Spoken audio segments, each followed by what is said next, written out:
여러분, 하나님의 뜻을 분별하며 사는 일은 우리 그리스도인에게 중요한 일임에도 불구하고 또 그 일을 온전히 분별하기가 참으로 어렵습니다. 그것이 내 뜻인지 혹은 주님의 뜻인지 우리는 헷갈릴 때가 참 많죠. 나는 하나님의 뜻이라고 생각하고 따랐는데 그게 아닌 것으로 판별날 때는 당황스러울 수밖에 없습니다. 아마 이단에 빠진 성도들은 그들이 믿고 따르는 그것이 하나님의 뜻이라고 확신하니까 그 이단이라도 달려가고 있는 것 아닐까, 그런 생각이 듭니다. 그런데 우리는 그게 하나님 뜻 아니라는 걸 알죠. 그들이 하나님의 뜻을 왜곡하고 있음을 우리는 알고 있습니다. 자, 그러면 우리는 하나님의 뜻을 정말 제대로 잘 분별할 수 있을까요? 하나님의 뜻이 어디에 있는지 분별한다는 것이 인간에게 정말 가능한 일이기나 한 것일까요? 오늘 본문은 사도 바울이 3차 전도 여행을 다 마치고 예루살렘으로 올라가는 그 과정을 그려주고 있습니다. 모든 전도 사역을 마치고 두로를 거쳐 가이사라를 지나 예루살렘으로 올라가는 여정을 보여주는데요. 그 과정 속에서 두 가지의 사건, 두 군데를 거쳐가면서 두 개의 사건이 일어나는 걸 보게 됩니다. 먼저 첫 번째 4절에 보면 두로에서 바울 일행이 그곳 제자들의 집에서 7일 동안 머물게 됩니다. 그런데 그곳의 제자들이 4절에 보시면 성령의 감동으로 바울더러 예루살렘에 올라가지 말라 이렇게 권면하고 있습니다. 이유는 그곳에 가면 큰 어려움을 겪을 것을 성령께서 알려주셨기 때문이죠. 그러니 믿음의 형제들은 바울을 만류할 수밖에 없었습니다. 그를 위험에 빠지도록 내버려 두는 건 형제의 도리도 아닐 뿐만 아니라 성령께서 미리 알려주셨다는 건 뭘 말하겠습니까? 미리 방비하라는 그런 뜻 아닐까요? 그래서 그 형제들은요, 바울을 애틋한 형제로서 말리고 있습니다. 올라가시면 안 됩니다. 지금 여기 올라가시면 안 됩니다. 라고 말리는 거죠. 악한 마음은 조금도 없습니다. 선한 형제에 가득해서 지금 이 말을 하고 또한 그게 하나님의 뜻, 성령의 뜻이라고 믿었기 때문이죠. 그런데 5절 6절에 보면 바울은 그 말을 듣지 않고 있는 것을 보게 됩니다. 일회의 기간을 다 채우고는요, 그냥 떠나가 버려요. 계속 가는 길 갔다는 거죠. 그러면서 바닷가에 무릎을 꿇고 그들과 함께 기도하면서 작별을 고합니다. 여러분, 성령께서 올라가지 말라고 하는데 바울은 왜 이렇게 고집스럽게 지금 올라가고 있는 걸까요? 자, 거기 두로에서 그 다음 7절, 8절에 보시면 가이사라로 올라가게 됩니다. 예루살렘에 좀 더 가까운 항구 도시로 내려온 거죠. 이 가이사라가 어디냐면 항구 도시입니다. 지중해변에 있는 항구 도시인데 팔레스타인 전체를 관장하는 총독부가 있었던 핵심 도시가 가이사라였습니다. 그래서 로마에서 배 타고 바로 올 수 있는 그런 항구 도시 기점이기 때문에 가이사라는 전략적으로 굉장히 중요한 핵심 센터 같은 수도 같은 그런 도시였다라는 거죠. 이 가이사라에는요, 초대교회 7집사 중에 하나인 빌립이 오래전부터 거기에 머물고 있었습니다. 그리고 그에게는 예언하는 4딸이 있었다 이렇게 성경이 이야기하죠. 그런데 그 딸들은 결혼하는 것도 다 포기한 존재들이었습니다. 거기 보면 처녀로 예언하는지라 이렇게 표현하고 있습니다. 그러니까 그들은 시집 가지 않고 시집 가는 걸 다 포기하고 오직 하나님의 은혜에 사로잡혀서 그 일하는 것에 자기의 일생을 드린 헌신자들이다라는 이야기죠. 그런데 그 집에 몇 날을 머물고 있는데 10절에 보면 유대에서부터 온 한 선지자 아가보라 하는 사람이 그곳에 이르러서는 그가 선지자라고 불리는 걸로 봐서는 초대교회의 아마 훌륭한 사역자였던 것 같아요. 뿐만 아니라 그의 영성과 사역이 아마 모범적인 그런 일꾼이었던 것 같습니다. 그런데 그가 바울의 띠를 가져다가 자기 수족에다가 동여 매고는 성령께서 이러한 사실을 보여주셨다 그러면서 이렇게 이야기를 하는 겁니다. 이 띠의 임자를 결박해서 이방인들의 손에 넘겨주게 될 것이다 라고 성령이 그걸 보여주셨다라고 말씀하는 겁니다. 11절에 그렇게 말하죠. 성령이 말씀하시되 이렇게 될 거다 이야기했어요. 그러므로 가이사랴에 있는 제자들도 역시나 두로에 있었던 제자들처럼 똑같이 뜯어 말립니다. 절대로 올라가시면 안 됩니다. 불구덩이 속에 들어가는 것, 그건 자살 행위이고 그건 결단코 하나님이 원하시지 않는 일이며 성령께서 지금 알려주시지 않습니까? 그건 피하라는 하나님의 뜻이라고 그들은 믿었다는 거죠. 그런데 여기서도 놀라운 건 바울이 극구나 올라가고 있다라는 겁니다. 그의 태도가 변함이 없는 거예요. 13절에 보면 바울이 대답하되 여러분이 어찌하여 울어 내 마음을 상하게 하느냐? 나는 주 예수의 이름을 위하여 결박당할 뿐 아니라 예루살렘에서 죽을 것도 각오하였노라 라고 말하고는 포기하지 않고 계속 올라가는 모습을 보여주고 있습니다. 자, 두로에서도 가이사라에서도 그 성령에 충만한 제자들이 성령으로 가르침을 받아서 감동으로 이 말을 전하고 있는데 왜 바울은 그 성령의 뜻을 지금 거역하고 있는 걸까요? 바울은 지금 성령의 뜻을 거역하고 있는 걸까요? 아니면 성령의 뜻을 다르게 해석하고 있는 걸까요? 여러분, 바로 이 부분을 우리가 오늘 주의 깊게 함께 살펴봤으면 좋겠습니다. 자, 성령이 그들에게 한 말을 좀 더 자세하게 한번 뜯어서 봅시다. 여러분, 여기 11절에 성령이 뭐라고 말했는지를 자세히 한번 보십시오. 예루살렘에서 유대인들이 이 띠의 임자 바울을 결박해서 이방인의 손에 넘겨줄 것이다 라고 말했어요. 그렇죠? 이게 내용의 전부입니다. 올라가지 말라는 소리인가요? 아니요, 그런 표현은 없습니다. 올라가면 뭐가 있다는 소리예요? 환난을 당할 거라는 이야기는 지금 하고 있습니다. 그런데 올라가지 말라는 말은 안 했어요. 올라가지 말라라고 하는 게 아니라 성령께서 감동으로 그가 올라가서 무슨 일을 겪게 될지에 대한 정보를 지금 알려주고 있다라는 말이에요. 그러면 제자들이 지금 계속해서 올라가지 말라라고 뜯어 말리고 있는 건 그럼 누구 뜻입니까? 성령의 뜻입니까? 아니면 제자들의 뜻입니까? 제자들의 뜻이겠죠. 왜냐하면 바울이 사도가 올라가서 그 곤경을 당하고 어려움을 당할 거라는 걸 알면 누구라도 뜯어 말릴 수밖에 없죠. 아마 여러분들도 그럴 겁니다. 저도 뜯어 말릴 겁니다. 당연합니다. 그런데 우리가 제가 여기서 집중해서 함께 보자고 말하는 건 성령은 올라가지 말라라고 말하지 않았다는 거예요. 우리가 주목해야 할 건 성령은 네가 올라가면 이런 곤경을 당할 거라는 것만 이야기했는데 제자들은 그걸 어디까지로 확장을 했냐면 올라가지 말라고 성령이 말한 것처럼 지금 이야기를 하고 있는 거죠. 우리는 충분히 그렇게 생각할 수 있습니다. 바울을 사랑하는 마음 때문에 충분히 아끼는 마음으로 그런 거죠. 순수한 형제의 사랑 때문에 그런 거예요. 그런데 바울은 왜 거기에 성령이 그렇게 말씀하시는데도 아랑곳하지 않고 올라갈 수 있었을까요? 바울은 아마도 하나님의 뜻이 어디에 있는지 이미 알고 있었던 것 같습니다.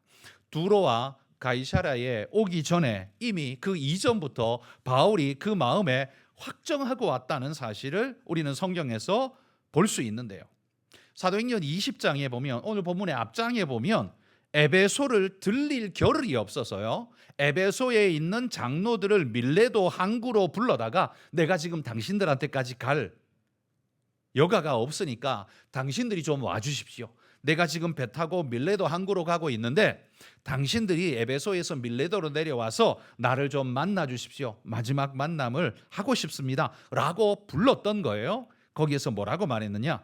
자, 사도행전 20장 23절에서 25절 길지만 우리 한 목소리로 함께 읽어봅시다. 오직 성령이 각 성에서 내게 증언하여 결박과 환난이 나를 기다린다 하시나 내가 달려갈 길과 주 예수께 받은 사명 곧 하나님의 은혜의 복음을 증언하는 일을 마치려 하면은 나의 생명조차 조금도 귀한 것으로 여기지 아니하노라. 보라, 내가 여러분 중에 왕래하며 하나님의 나라를 전파하였으나 이제는 여러분이 다 내 얼굴을 다시 보지 못할 줄을 아노라. 바울이 지금요 23절에 이렇게 말했어요. 내가 각성에 증거하여 결박과 환난이 나를 기다리고 있다고 말하지만, 그러니까 이미 바울은 그 이야기를 들어서 알고 있다는 거죠. 두로와 가이사라의 그 제자들만 그걸 말해준 게 아니라 이미 그 이전에 바울은 그 사실을 이미 듣고 알고 있었다는 거죠. 그렇지만 자기는 올라가야 하는 이것이 하나님의 뜻이라고 확실히 믿었다는 거죠. 나의 달려갈 길과 주 예수께 받은 사명, 이 은혜의 복음 증언하는 일을 마치는 그 일을 위해서는 내가 내 생명 바치는 것도 조금도 귀한 것으로 여기지 않는다라고 말하면서 그의 결단을 확실히 보여줬습니다. 그러면서 에베소 장로들에게 이렇게 말했어요. 우리가 읽은 25절 끝에 보면 다시 보지 못할 줄 아노라 이렇게 말합니다. 그러니까 바울은요 지금 예루살렘에 올라가면 다시 못 올 거라는 걸 이미 알고 있었다는 말이죠. 그러니까 내가 올라가는데 그곳에는 결박과 환난이 기다리고 있어서 그 환난과 결박이 나를 사로잡아서 다시는 내가 당신들의 얼굴을 서로 대면하여 보지 못하도록 아마도 그렇게 마지막이 될 것 같습니다 라고 이미 바울은 알고 있었다는 거죠. 지금 예루살렘으로 가는 그 길이 바울에게는요 골고다의 길이었습니다. 바울은 이걸 어떻게 알았을까요? 성경에 어느 흔적이 나오지는 않지만 우리가 충분히 추론해 볼 수 있는 건 기도 가운데 하나님께서 그에게 사인을 주셨든지 아니면 두로와 가이사라처럼 다른 성령의 은혜를 통해 다른 선지자들을 통해 말씀해 주셨든지 무엇을 통해서라도 하나님이 그에게 알게 하셨던 것 같습니다.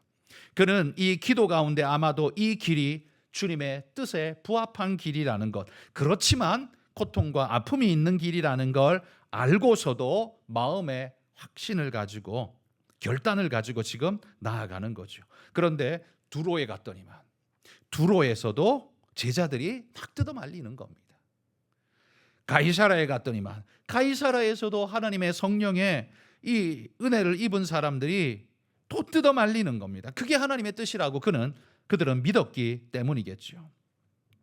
그러나 바울은요 내가 지금 이 길을 포기하지 않고 끝까지 가는 게 그게 하나님의 뜻이라는 걸 그는 믿었습니다.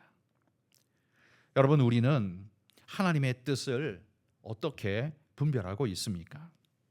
성경을 읽고 내 마음에 와 닿는 대로 해석하는 게 그게 하나님의 뜻입니까? 사람마다 약간의 편차를 두고 해석이 조금씩 달라질 수 있습니다. 그 해석이 충돌을 일으킬 때 그때 우리는 어떻게 해야 되죠? 누구는 성령의 소리, 누구는 마귀의 소리를 듣고 있는 걸까요? 이렇게 뭔가가 차이가 날 때는요 보통 조금 센 목소리의 사람들의 말에 우리는 끌려가게 될 확률이 높아집니다. 왜냐하면 온순한 사람들은 좀 자기 주장하는 것을 조금 꺼려하고 감추기 때문에, 그리고 뿐만 아니라 자신이 지금 말하고자 하는 이게 진짜 하나님의 완벽한 뜻인지 아닌지를 정확하게 분별하기는 좀 어렵기 때문에 그런 것 같은데 이렇게 생각할 뿐이지 이게 확실히 그렇다라고 말하지 못하는 어떤 애매한 부분이 있죠. 그럴 때에는 뭔가 주장할 수가 없습니다. 이건 나쁜 의미가 아니라 겸손한 의미로 그들은 겸손하게 잠시 가다듬고 있는 거죠. 그럴 때는요 목소리 큰 사람이 가자라고 하면 영부영 끌려가게 되는 겁니다. 그러면 유순한 사람들은 그런가 하고 끌려가게 돼 있습니다. 그걸 거부하면 마치 하나님의 말씀을 거부한 것처럼 느껴지기 때문에 거부하지도 못합니다. 그러니까 그냥 끌려가게 돼 있습니다. 아마 여러분 이단에 빠진 사람들도 이단들이 그렇게 강하게 뭔가 푸시하니까 자기가 볼 때는 이게 맞는지 아닌지는 잘 모르겠는데 하도 강하게 푸시하니까 그런가 하고는 끌려가는 이들도 되게 많지 않을까요? 왜냐하면 우리는 나는 확신이 없지만 확신이 있는 사람의 말에 뭔가 무게감을 실어주고 따라가고자 하는 그렇게 좀 그냥 얻어 걸리고자 하는 마음이 우리에겐 있잖아요. 왜냐하면 정확하게 나는 잘 모르겠으니까. 여러분, 만약에 이 가이사라에서 아가보가 이 바울의 띠를 가져다가 이렇게 말하면서 이야기했던 그 아가보가 바울에게 이렇게 말했다면 어떻게 됐을까요? 하나님이 내게 이 사실을 보이셨는데 네가 사도라는 명분을 앞세워서 하나님의 뜻을 무시하려는가? 라고 아가보가 바울에게 막 면박을 주고 소리를 질렀다면 어떻게 됐을까요? 그런데 다행스럽게도요, 아가보는 그렇게 하지 않았습니다. 오히려 14절에 보면 아가보는 뭐라고 말했냐면 주의 뜻대로 이루어지이다 라고 오히려 겸손하게 이야기를 하고 있습니다. 여러분, 여러분은 주님의 뜻을 얼만큼 확신하십니까? 이 어려운 질문에 우리는 다 합니다라고 말하는 사람은 아마 아무도 없을 거고요. 그래서 좀 겸손한 사람들은 모릅니다라고 말하고 싶을지 모릅니다. 그러나 모른다는 말도 답이 될 수는 없습니다. 왜냐하면 모른다라는 사람은 누가 맞다라고 말하면 끌려갈 수밖에 없는 사람들인 거죠. 그 옳은 일이 아닙니다. 그렇다면 우리는 단순히 겸손을 가장한 회피의 마음으로 모른다라고 말하는 것도 그게 정답이 아니에요. 성경적이지 않습니다. 다 안다고 말하는 것도 답이 아니지만 다 모른다라고 말하는 것도 답이 아닙니다. 그러므로 하나님의 뜻을 분별하는 데 있어서는요, 우리는 극도로 주의해야 합니다. 함부로 맞다 아니다를 논하기에는요, 우리의 영적 지식이, 이해가, 깊이가 너무 짧기 때문에 그렇습니다. 그렇다고 또 모른다라고 핑계대고서 그냥 아무데나 끌려다녀서도 안 됩니다. 내 영혼을 팔아버리는 일이기 때문에 너무 위험한 일이 벌어질 수 있는 겁니다. 그러므로 우리는 분별해야 합니다. 그러나 주의해야 합니다. 이것이 하나님의 성령의 뜻을 분별하는 우리의 처음부터 끝까지의 자세여야 합니다. 자, 그렇다면 여러분, 우리는 어떻게 성령의 뜻을 분별할 수 있을까요? 우리가 하나님을 믿고 살아가는 이 시대의 사람으로서 이거 굉장히 중요한 주제 아닙니까? 그러면 우리는 하나님의 뜻을 어떻게 분별할 수 있을까요? 여기에 최선의 답은 여러분이 성경을 읽으며 하나님이 어떻게 역사하셨는가를 분별하도록 노력해야 하는 것이 가장 중요한 해결책입니다. 성경 안에 답이 있다라는 말이죠. 성경 밖에서 나의 경험치로 아니면 사람들이 말하는 바로 그걸로 우리는 답을 얻으려고 하면 안 되고요. 하나님의 뜻을 분별하는 가장 중요하고도 핵심적인 일은 성경 말씀으로 돌아가야 합니다. 성경을 읽으며 하나님이 어떻게 역사하셨는가를 분별하도록 해야 합니다. 성경이 읽는다고 하나님 내가 오늘 동으로 갈까요? 서로 갈까요? 그거 안 가르쳐 줍니다. 그렇게 말하지 않습니다. 아니 그러면 성경을 보라면서요. 여러분, 성경을 보라고 말하는 게 하나님 내가 여기 주식에 투자할까요? 저기 주식에 투자할까요? 동으로 갈까요? 서로 갈까요? 여러분, 그렇게 물어서는 성경은 그걸 답하지 않습니다. 그리고 그 질문 자체가 아주 우매한 질문입니다. 아마 그러면 하나님이 이렇게 말하실 거예요. 네 마음대로 해라. 네 마음대로 해라. 이게 정답일 거예요. 여러분, 그건 물어볼 필요가 없어요. 우리가 성경을 읽으면서 하나님의 뜻을 발견한다라고 할 때 그건 내가 지금 뭐 할까요가 아니에요. 우리가 성경을 읽으며 발견해야 되는 건 뭐냐면 하나님의 뜻이 어떤 때에 어떤 식으로 역사했는가를 성경의 사건들과 이야기 속에서 다 수집을 하셔야 됩니다. 그래서 어떤 때에 어떤 식으로 역사했는가를 여러 종류별로 찾아야 합니다. 성경 읽다 보면 나오죠. 이럴 때 하나님이 이렇게 하셨습니다. 아, 그렇군요. 그리고 성경 딱 덮고 무조건 이래야 돼. 자, 이렇게 말하는 사람도 굉장히 경솔한 사람입니다. 왜냐하면 이럴 때 이렇게 하나님이 하신 때도 있지만요, 또 다른 성경에 넘어가면 이런 때에 저렇게 하신 적도 있거든요. 그러면 성경을 읽다가 처음엔 이런 때 이래 가지고 아, 이게 하나님 뜻이야 하고 막 큰 소리 치면서 막 사람들을 다 끌고 갔는데 나중에 성경을 읽다 보니까 아, 이런 때 또 저렇게 한 적 있네. 이게 뭐지? 얼마나 당황스럽습니까? 그러니까 여러분, 하나님이 어떤 때에 어떻게 역사하셨는가를 단 하나의 이야기로 끝내시면 안 되고요. 그걸 다 종합해서 모아 보십시오. 그러고 보면 하나님이 하나로 이야기한 적은 없습니다. 여러 방면으로 다양하게 이야기해요. 그런데 공통적인 뜻이 있습니다. 그걸 우리는 모아서 하나님의 종합적 뜻으로 우리는 그 핵심을 찾아가는 거죠. 그게 성경을 읽는 우리의 자세여야 한다라는 겁니다. 그래서 여러분, 성경을 읽을 때 한 번 읽는다고 해서 되는 게 아니고 그냥 읽었다고 해서 되는 게 아니고 연구를 하셔야 됩니다. 그리고 성경 읽는 것도 뭐 동이랑 서로 이렇게 펴가지고 동으로 가라나 서로로 가라나 이렇게 찾아가지고는 절대 안 됩니다. 그거는 무당 굿하는 거하고 똑같은 거지. 그건 하나님은 그렇게 역사하지 않습니다. 하나님의 뜻을 물을 때는요, 지금 당장 필요해서 지금 당장 눈에 보이게 해주십시오 라고 말하면 마귀에게 유혹받을 확률이 굉장히 높아집니다. 그래서 뭐 해야 되냐면 평소에 말씀을 읽으면서 어떤 때에 하나님이 어떻게 하셨는가를 깊이 있게 연구하셔야 합니다. 그래서 성경의 사건들 속에서 하나님의 뜻은 어떤 식으로 진행되는가를 살펴야 합니다. 그래서 이걸 종합적인 인식이라고 말하는 거죠. 이게 성경 연구하는 학자들이 하는 방식이에요. 근데 성도들도 그러해야 합니다. 내 삶에서 하나님의 뜻을 찾기 전에 성경 속에서 하나님의 뜻이 어떻게 구현되어지고 나타나고 사용되어졌는가를 우리는 살피면서 그러면 내 오늘의 이 형편, 이 상황 속에서는 하나님께서 어떻게 역사하시겠는가를 우리는 하나님의 그 역사 방식을 통해서 추론해 봐야 하는 겁니다. 하나님의 뜻이 보통 어디로 흘러가는가, 어떤 걸 말씀하시는가를 찾아야 한다는 거죠. 그래서 우리는 제일 먼저 해야 될 게 성경을 많이 읽고 성경의 내용들을 뽑아보고 모아보고 연구해야 합니다. 두 번째, 우리가 마음에 분별할 수 있는 또 하나의 방법은, 주님은요 우리 개개인들의 잘됨도 소중히 여기지만 성경에 보면 하나님의 나라의 영광을 위해서 하나님께서 종합적으로 역사하시는 것이 더 큰 목표라는 사실을 보여줍니다. 그래서 우리 개인이 잘 되는 것도 하나님이 바라시고 이끄시지만 그보다 하나님 나라의 영광, 하나님의 영광을 추구하는 것이 더 궁극적 목표가 된다는 걸 성경을 읽으면서 우리는 발견해 가야 합니다.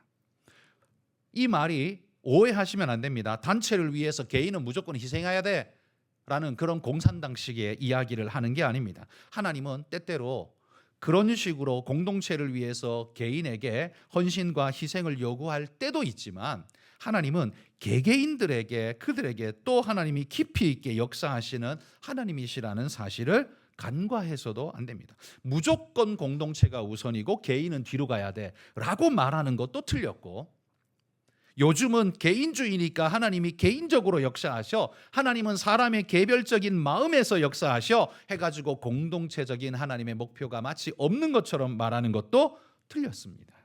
그러니 이걸 어떻게 해석해야 될지는 단 하나의 이야기로 탁 잘라서 무자르듯 잘라져 해석되어지기 어렵다는 말이에요.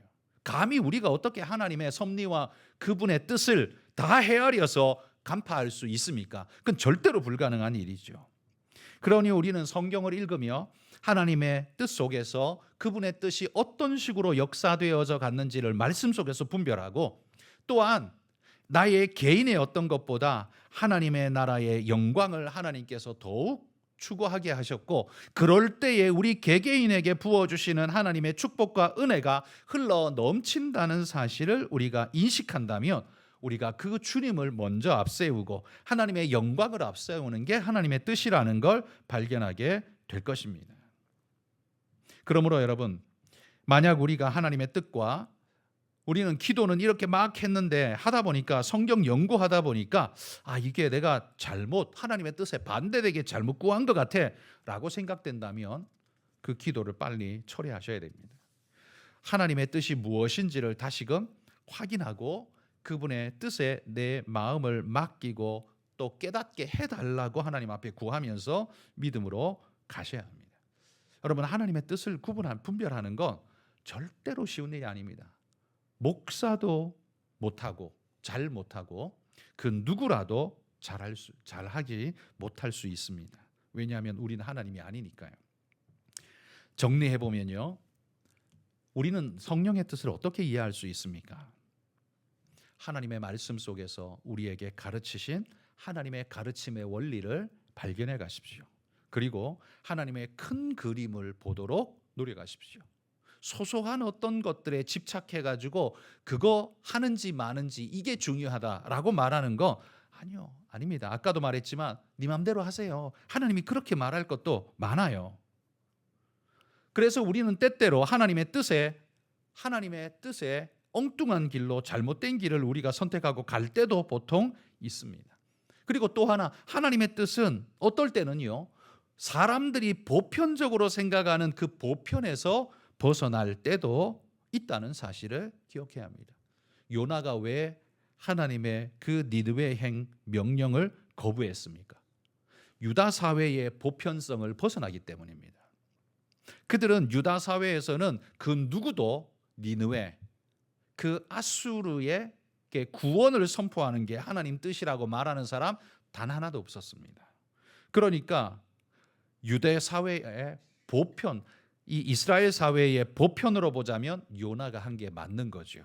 그런데 하나님의 뜻에 맞추면 어떻게 해요? 틀린 거예요. 그러니까 여러분, 하나님의 뜻이 반드시 모든 사람의 보편적 인식에 맞아야 하나님의 뜻에 맞다라고 생각하는 것 또한 틀렸습니다. 그러니까 여러분, 다수결이 하나님의 뜻이다라고 말할 수 있나요? 아니에요. 굉장히 위험한 겁니다. 그 하나님은 쪽수에 밀려다니는 분이에요? 아니에요. 절대 아닙니다. 제가 종종 이런 생각을 하는데요. 종종 이렇게 제가 가르친 적이 있는데, 제가 봉고를 몰고 10명을 태우고 어디를 가다가 차가 퍼져버렸어요. 픽 하고 막 연기를 내면서 퍼져버렸어요. 그래서 우리 10명이 이거 본넷들을 열어놓고 따지기 시작한 거예요. 뭐가 문제다, 뭔 것 같다, 뭐가 어째서 그런 것 같다 하고 다 운전만 할 줄 알았지 고쳐본 적도 없는 우리 10명이 막 떠들었어요. 그런데 지나가던 이 30년 정비 기술자가 보더니만 이건 뭐 때문에 그런 겁니다 라고 이야기했다고 쳐봅시다. 그러면 우리 10명이 아무리 떠들어봐야 전문가 한 사람이 말한 게 맞아요? 우리 10명이 떠든 게 맞아요? 전문가 한 사람이 말한 게 맞는 거죠. 아무리 다수결이라도 무지랭이 10명이 떠들어봐야 그 지식을 가진 자, 전문가 한 사람의 이야기를 넘어설 수가 결코 없는 거죠. 그러니까 여러분, 하나님의 뜻을 모르는 일반 대중 다수가 말한다고 해서 그게 하나님의 뜻으로 둔갑하지는 않습니다. 그래서 그리스도인들은요, 다수결이 하나님의 뜻이라고 착각하면 안 됩니다. 다수결이 하나님의 뜻은 아니지만 인간 사회에서 가장 위험성, 리스크를 줄일 수 있는 최선의 방법이 뭐냐라고 했을 때 그게 다수결의 법칙인 거예요. 이 차이를 이해하셔야 됩니다. 다수결은 정답은 아니에요. 그런데 다수결이 최선의 선택. 왜? 우리는 답을 모르니까. 답 모르는 까막눈들이 모여서 이것을 내일을 모르는 사람들이 뭔가를 결정해야 된다며 어떻게 해요? 나 하나의 생각보다는 여러 사람의 생각이 그래도 모아지는 것이 정답에 가까울 확률이 높지 않겠습니까? 그래서 다수결을 택하는 것일 뿐이지 다수결이 하나님의 뜻과 동의어가 되는 건 절대로 아니라는 말이에요. 그러므로 우리 신앙인들은 다수결의 방법을 사용하지만 다수결이 하나님의 뜻과 동의어다라고 생각하면 절대 안 됩니다. 잘못될 수 있다는 거예요. 그럼 되게 모호한 상황이 벌어지죠. 그럼 어떻게 하려고? 그래서 어려운 겁니다. 그래서 겸손한 마음으로, 항상 겸손한 마음으로 성경 속으로 다시 들어가고 하나님께 묻고 우리는 겸허히 하나님의 뜻을 찾아야 합니다. 그런데 여기서 한 가지 더 우리가 분명히 믿어야 할 게 있습니다. 그럼 뭐냐 하면, 어리석고 짧은 지식에 내가 비록 하나님의 정답이 아니라 엉뚱한 오답을 선택한다 할지라도 그게 정답이 되지는 않습니다만, 내가 비록 순간에 오답을 선택한다 할지라도 하나님은 오답의 길로 가고 있는 나를 다시 재조정해서 당신의 길로 끌어오실 능력이 하나님께 있다는 사실을 우리는 믿어야 합니다. 이게 무슨 말인지 이해되시죠? 내가 실수할 수 있어요. 잘못 갈 수 있습니다. 그래서 지옥 가나요? 아니요. 그게 아니라 내가 하나님의 뜻인가 생각하고 잘못 갈 수도 있지만, 그러나 그것 때문에 절망하지 말라는 거. 왜냐하면 하나님은 그 모든 걸 궁극적으로 선으로 엮어내시는 능력이 하나님께 분명히 있으시다는 거예요. 그러니까 여러분, 너무 불안에 떨면서 이거 하나님 뜻 아니면 어떡하지? 이거 하나님 뜻 아니면 어떡하지? 라고 너무 벌벌 떨고 있을 필요는 없습니다. 큰 일에 대해서는 하나님께 분명하게 묻고 하나님 뜻을 확실히 찾아야겠지만 소소한 여러분의 삶에 있어서는요, 그것이 죄가 아닌 한은 여러분 가보십시오. 이게 맞을 것 같은데 가보십시오. 하나님이 만약에 그게 아니라 치면 하나님이 조정하실 겁니다. 다시 이끌어 가실 거예요. 그 하나님까지 믿으시기를 축복합니다. 우리가 하나님의 뜻을 100% 찾아서 가는 일은 절대 불가능한 일입니다. 단지 하나님의 말씀하시는 말씀 속에서 하나님의 뜻이 이런 것 같습니다. 하나님, 내가 가는 길이, 내가 선택한 길이 주님의 뜻에 부합하기를 원합니다. 그러나 혹 내가 하나님 잘못 판단하고 잘못 이해하고 잘못 가더라도 하나님, 당신의 손길이 결코 나를 버리시지 않으며 다시 이끌어 재조정해서 내비게이션이 잘못 가도 다시 길 잡아주듯이 하나님께서 반드시 내 길을 다시 잡아 온전함으로 이끌어 주실 줄 믿습니다 라고 여러분, 우리는 그렇게 믿어야 한다는 말이에요.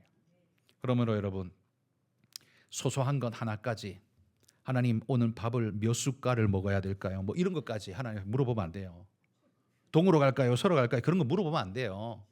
하나님이 우리를 그렇게 옥죄는 분이 아니에요. 우리에게 모든 자유를 주셨어요. 이야기에 내가 말씀드렸잖아요. 어디를 가도 하나님은 우리를 당신의 길로 다시 되돌리게 할 능력이 하나님께 충분하단 말이에요. 그래서 우리는 자유를 누리는 겁니다. 내가 한치에도 실수가 없어야 되고 조금이라도 실수하는 순간 나를 하나님이 지옥에 쳐넣는다며 그 불안해서 발이라도 떼겠습니까? 어디? 그런데 하나님은 절대 그게 아니란 말이에요. 실수해도요, 잘못 가도요, 마치 그 3살짜리가 아장아장 걸어서 엉뚱한 길로 가도요, 불꽃 같은 눈동자로 지켜보고 있는 엄마는 잘못 가도 붙잡아 당겨서 번쩍 들어서라도 제자리로 돌려놓을 능력이 있기 때문에 여러분, 결단코 계속 잘못되도록 내버려 두시지 않는다는 말이에요. 우리는 그 하나님을 믿습니다. 그러기에 여러분, 내가 하는 게 하나님의 뜻이에요 라고 말하는 교만한 자가 되어서는 절대로 안 되고요. 그러나 하나님의 뜻이 뭡니까? 나는 하나님의 뜻만 택해야 되는데, 그러면서 하나부터 10까지 달달달 떨면서 그렇게 앞 한 발짝도 못 떼고 그 떨고 있는 존재가 되어서도 절대 안 되고요. 하나님이 날 이끄시고 인도하신다는 믿음 속에 하나님 지혜 주십시오. 은혜 주십시오. 주님 말씀 보니까 이렇게 하나님 인도하신 것 같습니다. 나는 그게 하나님 뜻이라고 믿고 이렇게 가겠습니다. 그러나 주님, 혹여라도 이게 주님의 뜻이 아니면 하나님 나를 바른 길로 인도해 주옵소서라고 기도하고 우리는 묵묵히 주님의 그 길을 따라가는 것, 그게 우리의 역할이다라는 이야기입니다. 오늘 바울은요, 자신이 가야 할 길, 하나님의 뜻이 무엇인지 분명히 알았습니다. 그래서 여러 제자들이 그렇게 뜯어 말려도요, 주저하지 않고 당신의 길을 끝까지 갈 수 있었습니다. 여러분, 우리도 이렇게 하나님의 뜻을 선명히 알 수 있으면 얼마나 좋을까요? 그러나 여러분, 겸손한 마음으로 하나님의 뜻을 묻고 물어가며 오늘도 내 삶을 수정하며 주님 앞에 겸손함으로 가려고 하는 그 모습, 그게 훨씬 더 귀한 모습이라는 사실을 기억하고 항상 하나님께 물어가고 또 하나님 말씀을 연구하며 그 뜻을 따라가려고 몸부림하며, 그러나 혹 실수하더라도 하나님은 넉넉히 나를 이끌어 인도하실 분이라는 사실을 믿고 두려움이 아닌 담대함으로 믿음의 길을 걸어갈 수 있는 그런 우리 모든 성도들 되시기를 축복합니다.